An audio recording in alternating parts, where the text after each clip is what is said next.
तो आज स्टार्ट करते हैं क्लास 11th का चैप्टर 3 तत्वों का वर्गीकरण एवं गुण धर्मों में आवर्तीता। तो बच्चों ये लेसन आपने हाई स्कूल में भी पढ़ा था, तो थोड़ा सा मैं आपको इसका परिचय दे देती हूँ। तो इसमें देखिए तत्वों का वर्गीकरण एवं गुण धर्मों में आवर्तीता। तो देखिए इसमें हमारे आसपास के पदार्थ तत्व मिश्रण एवं यौगिक के रूप में उपस्थित रहते हैं। ठीक, तत्व ऐसे पदार्थ जो एक ही प्रकार के अणुओं से मिलकर बने हैं तत्व कहलाते हैं, जैसे सोडियम मैग्नीशियम, है ना। जो हमारे बच्चों आसपास पदार्थ होते हैं वो क्या है, तत्व होते हैं या मिश्रण होते हैं या यौगिक के रूप में उपस्थित होते हैं। अब तत्व क्या होते हैं, ऐसे पदार्थ जो एक प्रकार के अणुओं से मिलकर बने होते हैं तत्व कहलाते हैं, जैसे सोडियम हो गया, मैग्नीशियम हो गया। ठीक, तो ये क्या है, हमारे सब तत्व हैं बच्चों। अब देखिए वर्गीकरण की आवश्यकता क्यों। ठीक, तो इसमें देखिए तत्वों को सुव्यवस्थित ढंग से पढ़ने के लिए तथा उनके अध्ययन को आसान बनाने हेतु उनको वर्गीकृत किया गया।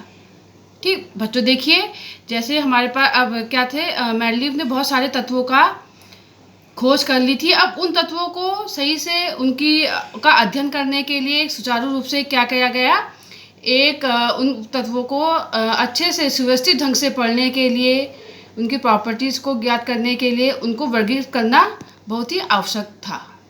तो जैसे क्लास में बहुत सारे बच्चे होते हैं तो उसमें से हमको पता होता है कुछ होशियार बच्चे हैं, कुछ बुद्धू बच्चे हैं, कुछ क्या हैं हमारे होशियार न बुद्धू दोनों के बीच के हैं, कुछ बहुत ही ज़्यादा बुद्धू होते हैं। तो इस प्रकार से वो क्या होते हैं, वर्गीकृत हो जाते हैं अलग अलग। वैसे ही तत्वों को मेंडलीव ने उनके गुणधर्मों के आधार पर जो समान गुणधर्म व्यवस्थित शो करते थे उनको एक ग्रुप में, और जो एक जैसे जो एलिमेंट एक जैसे रखते थे उनको दूसरे ग्रुप में। तो इस प्रकार से उसने अपनी एक क्या करी, आवर्त सारणी तैयार करी बच्चों। ठीक है, तो उसने सबसे पहले इन तत्वों के आधार पर एक डोबेराय एक साइंटिस्ट है जिन्होंने अपना इन तत्वों को वर्गीकृत करने के लिए डोबेराय का ट्रिक दिया। जो ट्रिक का जो नियम है वो इस प्रकार है, डोबेराय ने तत्वों को उनके बढ़ते हुए परमाणु भार के अनुसार व्यवस्थित कर 3-3 के समूह बनाए, जिन्हें डोबेराय का त्रिक कहा गया। ठीक, क्या कहा गया, त्रिक कहा गया। मीन्स डोबेराय ने तत्वों को उनके बढ़ते हुए परमाणु भार, उसने क्या लिया, तत्वों के परमाणु भार लिया और उनको बढ़ते हुए परमाणु भार के अनुसार 3-3 समूह में उनको रखा गया, जिसे डोबेराय का त्रिक कहा गया। ठीक, और नेक्स्ट पॉइंट, त्रिक के मध्य यानी कि 3 समूह, उसने 3 तत्वों का समूह बनाया और जो मध्य वाले तत्व का परमाणु भार अन्य 2 यानी कि पहले व तीसरे तत्व का माध्य औसत होता है। तो यही हमारा क्या था, डोबेराय का त्रिक नियम था। तो इसको हम एग्जाम्पल से समझ लेते हैं बच्चों, जैसे कि कैल्शियम, स्ट्रोंशियम और बेरियम। बच्चों कैल्शियम हमारा Ca, strontium Sr, barium Ba। तो कैल्शियम का परमाणु भार कितना है, 40 है, स्ट्रोंशियम का कितना है, 88 है, और बेरियम का हमारा है कितना, 137 है। तो जब हमने इन तीनों एलिमेंट का माध्य निकाला, औसत माध्य निकाला, तो देखिए बच्चों जैसे कि हमारा ये कैल्शियम का परमाणु भार है और ये हमारे तीसरे एलिमेंट यानी कि बेरियम का परमाणु भार है। इन दोनों का जब हमने माध्य निकाला 2 से डिवाइड करके, तो हमारा इनको जोड़ा तो ये 177 हो गया अपॉन 2।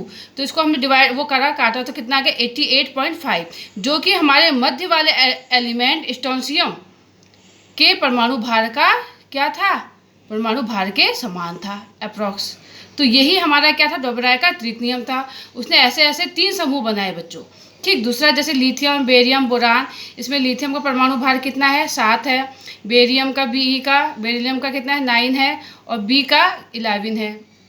इसका भी इन्होंने माध्य निकाला, जैसे लिथियम का 7 है, बी का 11 है, अपॉन 2 करा तो इसको काटा 9, जो कि हमारे Be यानी कि किसको शो कर रहा है, हमारे बीच वाले एलिमेंट के परमाणु भार को शो कर रहा है। यानी कि पहला और तीसरा एलिमेंट के तत्वों का माध्य निकालने पर मध्य वाले तत्व का परमाणु भार हमें प्राप्त होता है। ठीक, ये नियम हमारा इसी प्रकार लिथियम, सोडियम, पोटेशियम का देखिए, लिथियम का 7, सोडियम का 23, पोटेशियम का कितना है, 39 है। तो इसका फर्स्ट और तीसरे एलिमेंट के तत्वों का परमाणु भार लिया, उनका माध्य निकाला अपॉन 2, तो ये हमारा 23, जो कि मध्य वाले एलिमेंट सोडियम क्या शो कर रहा है, परमाणु भार शो कर रहा है। ठीक, जैसे क्लोराइड, यह Cl है, Br है, I है। Cl का कितना होता है 35.5 और Br का 80 और I का 127।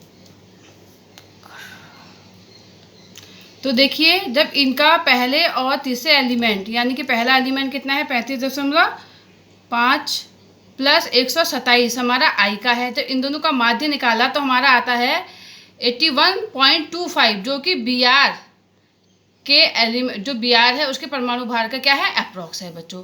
तो इसी प्रकार डोबेराइन का त्रिक नियम, कुछ एलिमेंट के लिए तो यह नियम चलता रहा है, उसमें पहला और तीसरा एलिमेंट मध्य वाले एलिमेंट का माध्य औसत बताता था, जबकि बाकी एलिमेंट में यह नियम आगे नहीं चल पाया। तो देखिए, अब डोबेराय के इसमें क्या दोष थे बच्चों, ये क्यों फेलियर रहा, इसके डेमेरिट देख देते हैं।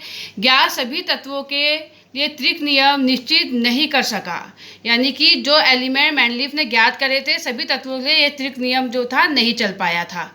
ठीक, जैसे कि F, Cl और Br। F का कितना होता है परमाणु भार 19 होता है और Br का 80 होता है। जब पहला और तीसरे एलिमेंट का माध्य निकाला गया 19 प्लस 80/2, तो इनका माध्य निकाला गया तो ये हमारा आया 49.5, जो कि बीच वाले एलिमेंट यानी कि Cl के परमाणु भार को शो नहीं कर रहा था, इसलिए यह एलिमेंट आगे के तत्व, ज्ञात सभी तत्वों के लिए त्रिक नियम निश्चित नहीं कर सका, इसलिए ये क्या हो गया फेल हो गया बतो। इसी प्रकार समान समूह त्रिक नियम का पालन नहीं करता था।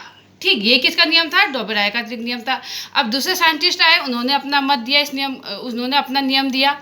तो दूसरे क्या है हमारा न्यूजीलैंड का अष्टक सिद्धांत। ठीक, इसको देख लेते हैं।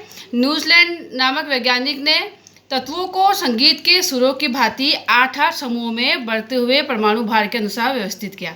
अब न्यूजीलैंड ने क्या करा बच्चों, तत्वों को क्या करा, संगीत के आठ जो स्वर होते हैं सा रे गा मा पा धा नी सा के आधार पर तत्वों को 8-8 समूह में बांट दिया और तत्वों को 8-8 समूह में बढ़ते हुए परमाणु भार के अनुसार व्यवस्थित कर दिया। ठीक, और प्रत्येक आठवां तत्व के गुण पहले तत्व के समान थे। यही न्यूजीलैंड का अष्टक नियम था। और इसने कहा कि जो हमारा पहला तत्व होगा उसके जो गुणधर्म होंगे आठवें तत्व के गुणधर्म के, ठीक है। तो उसने कहा कि जो हमारा पहला एलिमेंट होगा वो हमारे आठवें एलिमेंट के समान गुणधर्म शो करेगा। यही हमारा न्यूजीलैंड का अष्टक नियम था। तो बच्चों इसको समझ लेते हैं एग्जाम्पल से, जैसे कि हमारे संगीत के आस्वर सा रे गा मा पा धा नी सा। ठीक, तो इसने कहा जो हमारा पहला एलिमेंट है सा और जो हमारा आठवां एलिमेंट होगा इन दोनों के गुणधर्म क्या होंगे, समान होंगे। ये दोनों एक दूसरे से क्या करेंगे, समान थे तत्व। ठीक, जैसे कि हमारा lithium, barium, boron, carbon, nitrogen, oxygen और फ्लोरीन। ठीक, जो हमारा आठवां एलिमेंट था सोडियम, वो हमारे पहले एलिमेंट यानी कि लिथियम से क्या करता था, समानता शो करता था, इसीलिए इनको क्या करा गया, एक ही समूह में रखा गया। ठीक, यही हमारा न्यूजीलैंड का अष्टक नियम था। ठीक है ना, समझ में आया बच्चों। देखो जैसे कि हमारा सा रे गा मा पा धा नी सा, जो हमारा पहला एलिमेंट था और जो हमारा आठवां एलिमेंट है इनके गुणधर्म में क्या होंगे, समान थे। इसलिए जो आठवां एलिमेंट हमारा सोडियम है वो पहले एलिमेंट लिथियम के समान गुण प्रदर्शित करता है। और यही हमारा क्या था, न्यूजीलैंड का अष्टक सिद्धांत था। ठीक, तो देखिए अब ये फेल क्यों हुआ बच्चों, देखिए इसके दोष। यह नियम केवल कैल्शियम धातु हल्के तत्वों तक लागू हो पाया। अब यह जो नियम था बच्चों, जो हल्के एलिमेंट थे केवल उन तक ही यह नियम चल पाया कि पहला एलिमेंट जो था आठवें एलिमेंट के समान गुण शो कर रहा था। लेकिन जब भारी तत्व आए तो उसमें यह नियम लागू नहीं कर पाया, मतलब जो पहला एलिमेंट था वो आठवें एलिमेंट से समानता शो नहीं कर पाया था और नए तत्वों के गुण इस सारणी में मेल नहीं खाते थे। और जो नए तत्व खोजे गए वो जो है न्यूजीलैंड के अष्टक नियम में की सारणी में मेल नहीं खा रहे थे, इसलिए न्यूजीलैंड का अष्टक नियम क्या हो गया, यहाँ पे फेल हो गया बच्चों। तो बच्चों ये है आपका ये छोटा परिचय है। अब इसका जो नेक्स्ट वीडियो आगे का पार्ट इसका नेक्स्ट वीडियो में देखेंगे बच्चों आप लोग।